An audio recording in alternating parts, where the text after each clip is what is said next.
Me da una gran satisfacción y un sentido profundo de responsabilidad de hablarle a este auditorio, porque en medio del evento salí 2 veces al vestíbulo y me confundí, no sabía si estaba en la calle G o en la universidad, pero me dio una gran alegría ver tantos jóvenes aquí.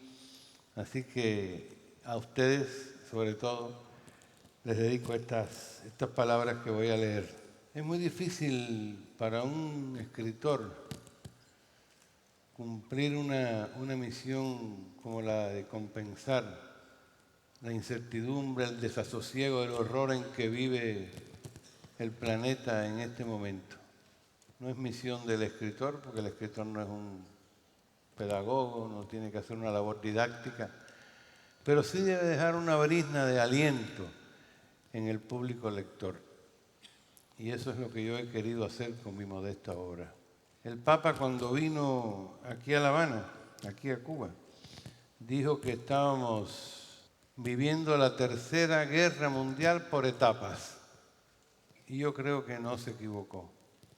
Viendo lo que sucedió ayer en París, ustedes habrán visto cuánta sangre inocente derramada ahí por actos vandálicos y terroristas. Pero el escritor tiene que, de alguna manera, darle un aliento, como dije, al lector. Y de algún modo también elevar la autoestima de sus personajes. Y yo he dedicado, y lo digo aquí, casi toda mi vida a rescatar la vida de quienes no han tenido una historia, digamos en los libros, una historia épica, pero han tenido una vida importante. Y de esto les voy a hablar brevemente. Ya se sabe que la palabra fue lo primero y la oralidad le siguió los pasos. Fue su sucesora. Se instaló en la especie humana para quedarse. La oralidad le dio origen al lenguaje y el lenguaje oral o escrito es la piedra de toque de la literatura. Como yo no soy buzo submarino, sino escritor, permítanme leerle este pequeño texto en el que trataré de exponer mi hipótesis de cómo llegar a proporcionarle un poco de felicidad cotidiana a los seres con quienes convivimos. He dedicado gran parte de mi vida al rescate de la llamada gente sin historia. Esto parece un lema o un absoluto, pero no lo es. Detrás de la luz está la sombra, como dicen los japoneses. En la sombra también hay luz y esa luz oculta, escamoteada, relegada, es lo que pretendo que ilumine mi obra. Es la luz de los que no tuvieron voz y cuyas historias, sin embargo, marcaron hitos en el devenir de la sociedad cubana. A eso he dedicado algunos textos que califiqué de novelas testimonio, creando un binomio sintagmático que definiría mi propósito como creador. ¿Qué he tratado de revelar? Muy sencillo. El flujo de vidas que en silencio y con estoicismo y modestia, pero con acendrada savia y honda raíz, han contribuido a la definición de la identidad nacional y de la idiosincrasia de un pueblo, el cubano. No solo la antropología social y sus novedosos enfoques, sino el ideario cubano de tradición ética y sus proyecciones sociales me aportaron una visión que mis predecesores no tuvieron y de las cuales yo me apropié, ávido de afán de justicia y obsesionado por entender las claves secretas de mi país. Cuba. La Cuba profunda se convirtió en una obsesión para mí.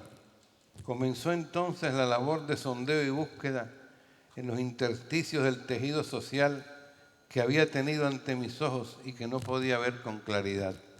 Con el convencimiento de que todas las vidas son importantes, aún las más ocultas y aparentemente apagadas, hallé a mis personajes, esclavos, cimarrones, gallegos que llegaron a la isla en alpargatas y trajes de pana, coristas de un teatro vernáculo estigmatizado, emigrantes cubanos que tras rocambolescas aventuras buscaban el bienestar económico en las urbes del norte, criaditas inocentes que se enamoraban de señoritos atildados y petimetres, travestis, supermaquillados, íconos de lo más tierno y a la vez grotesco, tías escandalosas que huían de la gazmoñería burguesa y se untaban extracto de amapola en las axilas para salir al limpio.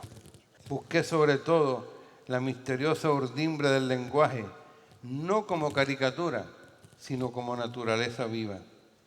Más que crear ficciones o inventar mundos fantásticos o rutilantes, lo que he hecho y hago es recrear una tradición que podría morir, actuar como un resonador de esas voces o como un reflector que va iluminando pliegues interiores, zonas oscuras, haciendo aparecer con luminosidad figuras que habían estado ahogadas en lo opaco.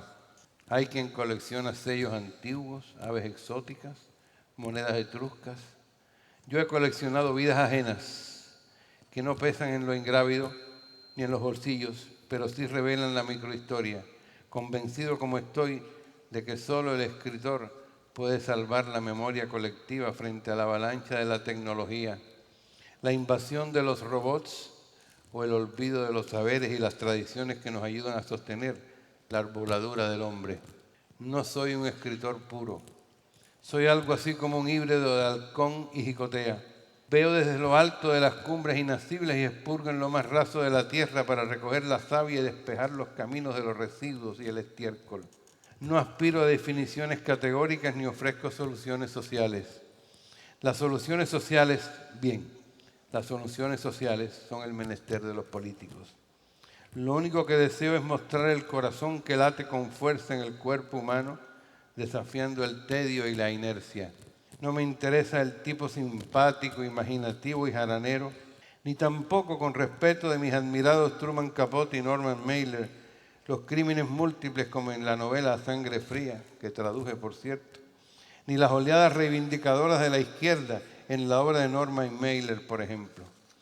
Me interesa penetrar en la psiquis colectiva para que mis personajes se muestren en toda su pequeñez o su grandeza. Ambos son extremos legítimos de la especie a la que pertenezco y no admiten medias tintas.